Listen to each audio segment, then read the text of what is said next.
ডিসক্রিপেন্সির তালিকা কেন নেই? শুনানি কেন্দ্রে এসে প্রশ্ন ভোটারদের। সুন্দরবনে অসঙ্গতির তালিকা নিয়ে ক্ষোভ প্রকাশ এলাকাবাসীর। সুপ্রিম কোর্টের ইতিমধ্যে নির্দেশ দেওয়া হয়েছে সুপ্রিম কোর্টের তরফ থেকে। আপনারা জানেন যে লজিক্যাল ডিসক্রিপেন্সি অর্থাৎ তথ্যগত যে অসঙ্গতির যে তালিকা, সেই তালিকা কিন্তু ইতিমধ্যে প্রকাশ করতে হবে।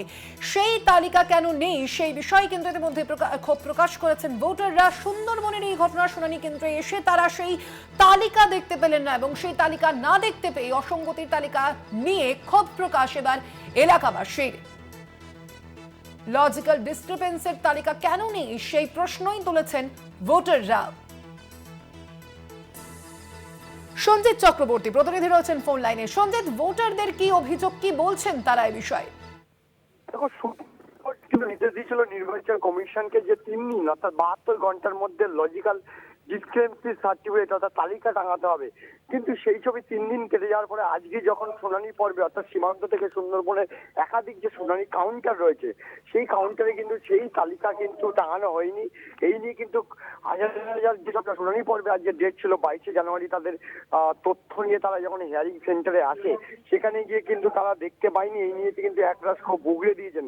তারা দাবি করেছেন যে যেখানে সুপ্রিম কোর্ট নির্দেশ দেওয়ার পর এখানে প্রশাসনিক আধিকারিকরা এই কাজ টাঙালেন না। এই নিয়ে কিন্তু আধিকারিকদেরকে এই বিষয়ে তারা কোনো কথা মুখ করতে চাননি।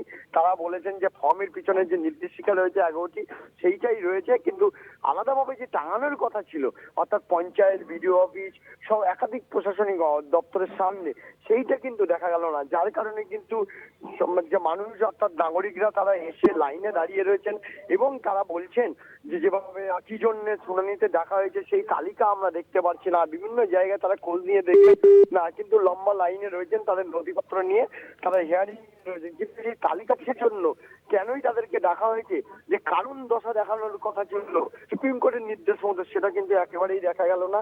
তাই নিয়ে কিন্তু যে শুনানি পর্বে আসা নাগরিকদের মধ্যে তৈরি হয়েছে এবং চাঞ্চল্য হয়। ইতিমধ্যে কিন্তু প্রশাসন এই ব্যাপারে জিজ্ঞাসা করলে তারা এই বিষয়ে কোনো সদুত্তর দিতে পারেনি। স্বর্ণালী, ধন্যবাদ সঞ্জিত।